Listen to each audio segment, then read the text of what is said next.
Right, welcome back to the 67 Hail channel on YouTube with me, Hamish Carton. I'll get on to our very special guest that you can see in just a little second, but before that, if you've not yet managed to subscribe to the channel, we really would appreciate you doing that. We crossed the 5,000 mark at the weekend and we're motoring every day, so if you want to join the party, please get involved. Click the subscribe button and the alarm bell as well. Now on to our very special guest. His name is Zach Lowy. He's the co-creator of BreakingTheLines.com.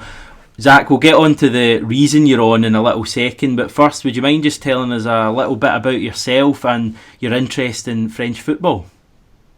Yeah, well, as you said, I'm the co-creator of Breaking the Lines, which is a website that deals with really all aspects of football and all corners of it as well. I'm also a freelance journalist, and yeah, I mean, I've been quite a fan of all of various leagues, but French football has definitely been a weakness of mine for quite some time, and I figured that I've just been really excited about this season. Obviously, with the Ligue 1 season being truncated in March, there was just a lot of hype going into this.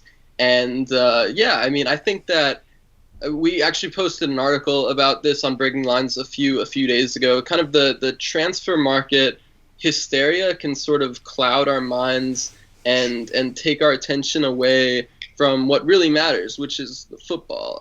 So it's been sort of a good reprieve from all this craziness about Messi and Van de Beek. All of this it sort of takes a weight on you, I think. So it's been great to just focus on what really matters, which is football. Yeah, definitely. It's transfer season in Scotland, and we've been linked with a number of players. One player who we haven't been linked with, but we were this time last year, was a certain Birger Meling.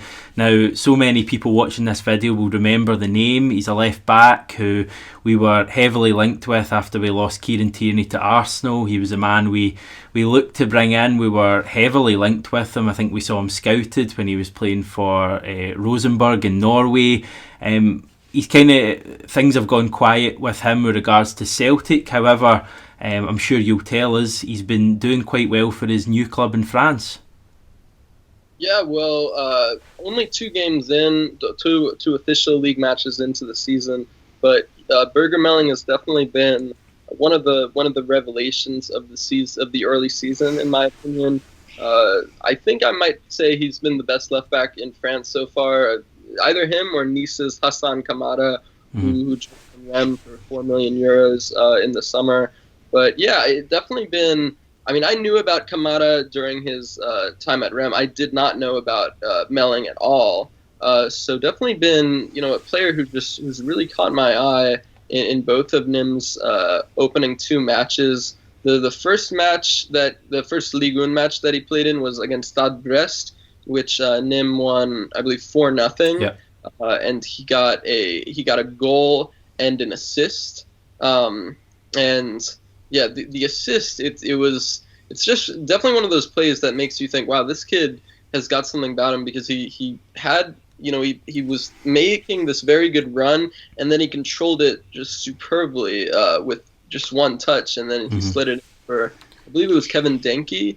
But he impressed even in the loss to Nantes in the second match day. Just a very, very pleasing on the eye. I think that his lack of physicality and his lack of aerial ability may be a concern for some teams, but you see a lot of players in his ilk who aren't the strongest, who aren't the tallest, but they know how to link up well. They know where to move. That's the kind of player that Meling is. I've said that he reminds me a bit of Alex Grimaldo on Benfica, as well as Lucas Digne on Everton. Just the rare kind of players who almost play like more of a midfield role than a left back role, because you'll see him, if you watch him out of possession, he'll be often making runs or occupying spaces in midfield roles to provide width to other players, and just we're talking a lot about his attacking role, but defensively he's just as good. He compensates for his lack of physicality well with his just aggression, and he never gives up on a play. I mean, like I said, only 2 games left. 2 games into the season. Nantes and Brest aren't the best teams in Ligue 1. So it remains to be seen how he'll do against some of the Champions League and Europa League sides. But from what I've seen so far, I've been very impressed with it. Yeah, a lot of Celtic fans, not just the interest, but they'll also remember him scoring a goal against us in Champions League qualifying at Celtic Park a couple of seasons ago. You're clearly impressed by him, and so much so that you decided to even tweet. And I saw your tweet, and that's how I came across you. And you certainly believe that Celtic have missed out by not signing this player. Yeah, I mean, my knowledge of Celtic is pretty limited. I saw a few Europa League matches the past season, but I'm not sure I have a good enough scope of knowledge to talk about their other left backs. I believe they got Bolingoli. Yeah, and he's now not liked too much at the club because he decided to go to Spain and break quarantine rules. And we also have Greg Taylor as well, but I don't think either of them are at Meling's level, judging from what we've seen. And also, we paid, I think, $3 million for Bolingoli, $2.2 million for Taylor. How much did Meling go for in the end from Rosenborg? I've seen various reports, but it's somewhere between 500,000 and 650,000 euros. So yeah, and yeah, just very interesting move. I mean, and especially with a player such as Tierney, who's been so important with Celtics, approaching the point where they are, we're close to 10 in a row.